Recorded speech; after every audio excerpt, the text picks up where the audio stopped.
Olá pessoal, aqui é o professor Carlos Bainardes do Física em Mox. E hoje nós vamos resolver uma questão de associação de resistores. Dá uma olhada no enunciado, ele é bem curtinho. Essa questão é da PUC Vestibular de Verão de 2018. Então ela fala assim, determine em ohms o valor da resistência do resistor equivalente da associação abaixo. Então a gente vê ali, entre os pontos A e B, uma série de resistores.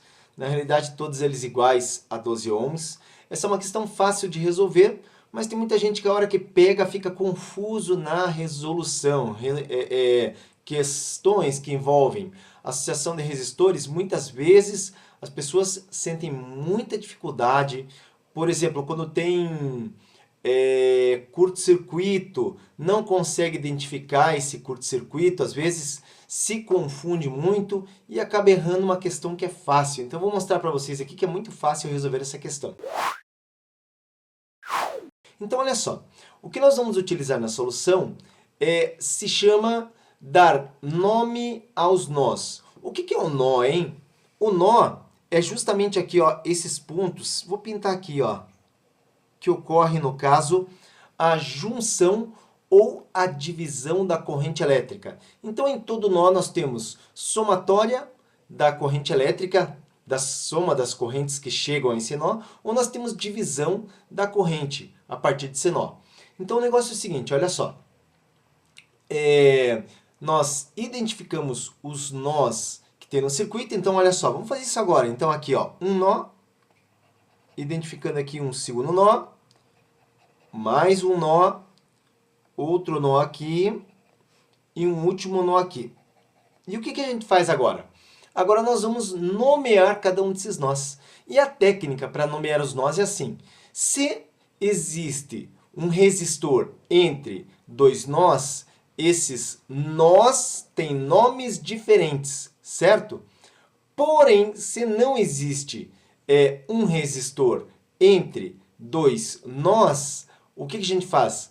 Dá nomes iguais. Então, o que vai acontecer aqui é o seguinte, olha só. Pegando aqui, no caso, o primeiro nó.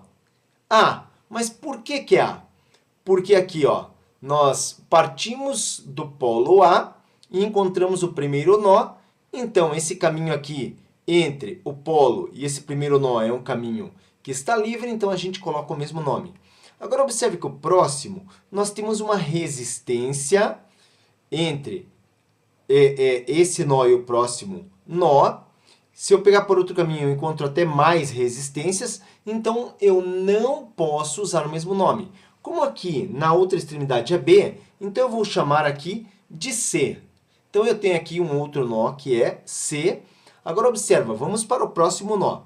Aqui, C, eu tenho resistência por esse caminho, certo? Eu tenho um outro caminho que leva a esse ponto, que seria voltando por aqui, que já é A, então tem outra resistência. Deve ser aqui um outro nome. E se eu pego outro caminho aqui de C para tentar chegar a esse nó, também encontro resistências. Logo, o que eu tenho é um nome diferente, tanto de A, quanto de C, quanto de B. E eu vou chamar, então, de D, certo? Então, agora vamos observar esse caminho aqui. Observa que agora, entre esse ponto que é A até esse próximo nó, nós não temos nenhuma resistência. Então, se aqui é A, nós chamaríamos também esse nó de A. Certo? Então, ó, não há resistência alguma entre o nó que é A e o próximo nó. Então, ele recebe o mesmo nome. Aí você pode perguntar, mas professor, aqui é C e tem resistência no caminho, né? Então, justamente, o fato de ter a resistência, observe que dá nome diferente aqui entre A e C. Mas aqui não há resistência, então entre esses dois nós mantemos o mesmo nome. E no caso do último, observa aqui, já percebeu? O que vai acontecer? Nós temos entre esse nó e o próximo o caminho sem resistências, também temos então A como sendo aquele nome. Agora observa só, nós temos o circuito aqui, nós podemos redesenhar o circuito, mas aqui a gente percebe uma coisa, que é o seguinte, se nós olharmos todos esses resistores que estão aqui, todos eles estão entre esse nó aqui A e esse nó aqui A. Então, quer dizer, independente de eu ter aqui o ponto C e o ponto D, todos eles estão entre A e A. Isso é o que a gente reconhece como curto-circuito. Então, no caso, o que acontece? Nós temos aqui que esses resistores, então, estou riscando aqui esses resistores, eles estão em curto. Ou seja, nós não os consideramos do circuito. E aí você se pergunta, mas o que vai acontecer? Exatamente isso, vai sobrar somente o último resistor aqui de 12, porque está entre nomes diferentes entre A e B.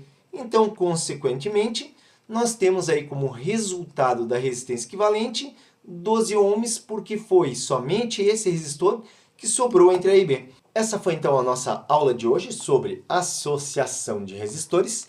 Nela, nós vimos o quanto é importante identificar os nós, colocando nomes, porque isso permite que a gente redesenhe o circuito ou até mesmo identifique, no caso, um curto-circuito.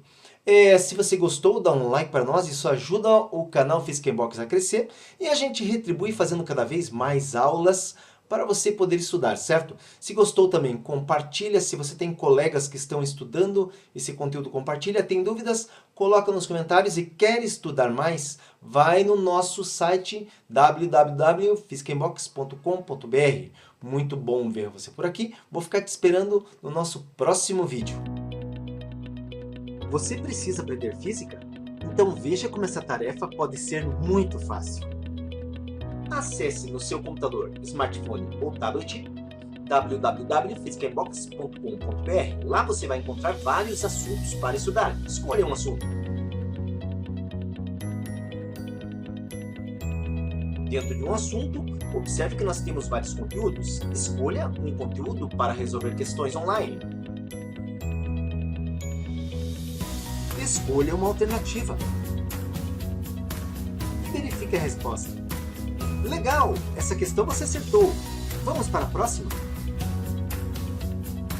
Escolha novamente uma alternativa. Dessa vez você errou. Mas nós ajudamos você com um vídeo que mostra a resolução. Vem para o Physics in Box e comece a estudar agora mesmo. Aqui você aprende física.